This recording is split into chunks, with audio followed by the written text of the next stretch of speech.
Lamdam asida laiminariba kanglufurup sing ase amato oina nungshi Channana Hingminaba natana chawkhatpa puraknaba atopa lambi leite warauba kaya leiragasu wari sanaduna iramdam ase ing tappa puraknaba honaminase haina Chief Minister Yunam Chana appeal charoklei wafam ase literature gi lamdam ase ki tongan ba aiba ahumda state literature award lanthokpagi tharumda mahakna phongdokhibane Director of Language Planning and Implementation Sinduna Palace Compound Laiba MSFDSK Palace Auditorium the Pangto Kibat Horam Aduga Mari Lainana Chief Minister Yunam Chana Hai Korirol na Kunai Amagi Yanglen Sarude Korirol na Kunai Asida Achoba Mangal Amapire Asigumba Kunai Amagi Yamna Maru Ibahiram Asida Award Fangliba Aiba Sing the Tagat Play Aikogi State Ase Fibum Amada Lairam Badagi Haujikta Sor Kara Hondorakpa Horakpane Haujik Tokliba Irang Asina Maram Oidaga State Asigi Semilona Chawna Chating Pire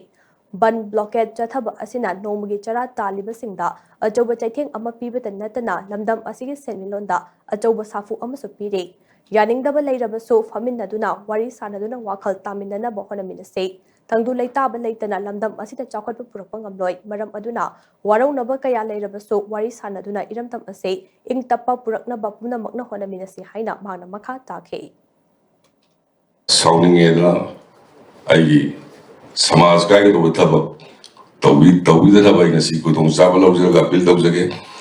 Airport Hotel Ladiba, Quiggy, Media and the using do education or in the law in the portal.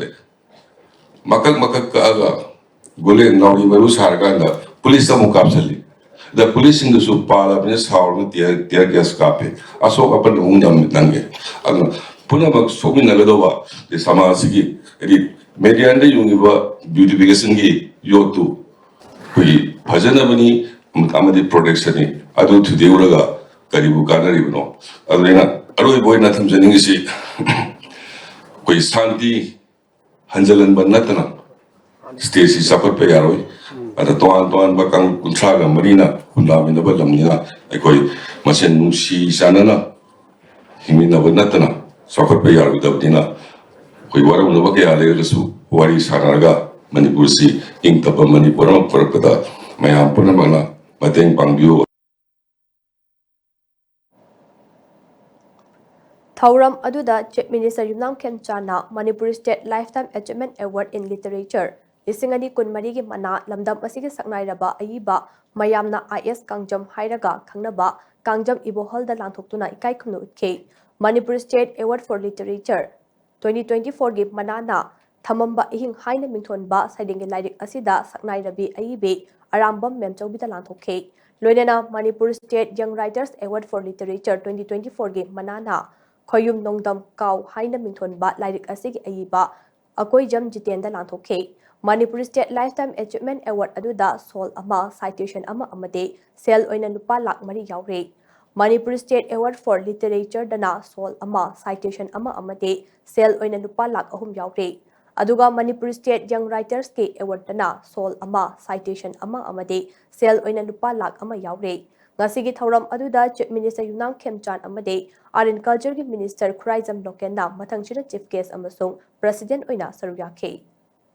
Luon Namusu Corridor, Sakul Hamilton City, Baba Sihan and the Gay, Panam Handrendo, Musakai the Kangabu, Lyric say, Koi Stuart Tambre, Yombino Sulati Aduga, demands it lacked, demand lacked to be part of a never. A Papa Karana, Tawayo, Handan, Pampada Papa, Arukakuna, Kanana, Dongatongamba, community labor me, Kudimak. Lamdam Chiki Mu Kodimaki, a Kogi Saitogi, Weba Potokarse, Pahaningi, Kanganingi, Aibu, Yokopi, but not an Ikogi, low Namasi, Hori Lord Say, Masi Hen as our Kotnabana, see Yamna Darkara, do hide Makogi, encouragement to found that I even as Ira Ponga, Yum the Tambana, the Kasukana Orina, as I must say, I even when I saw you and Hazabanate, Manipuri low Nasigi, Masigi Corridor, Nasiki Damokta, I call ye Mipum Tingna, Pana Naba, one of you, Papu, I will say, I give no one Hazabaman.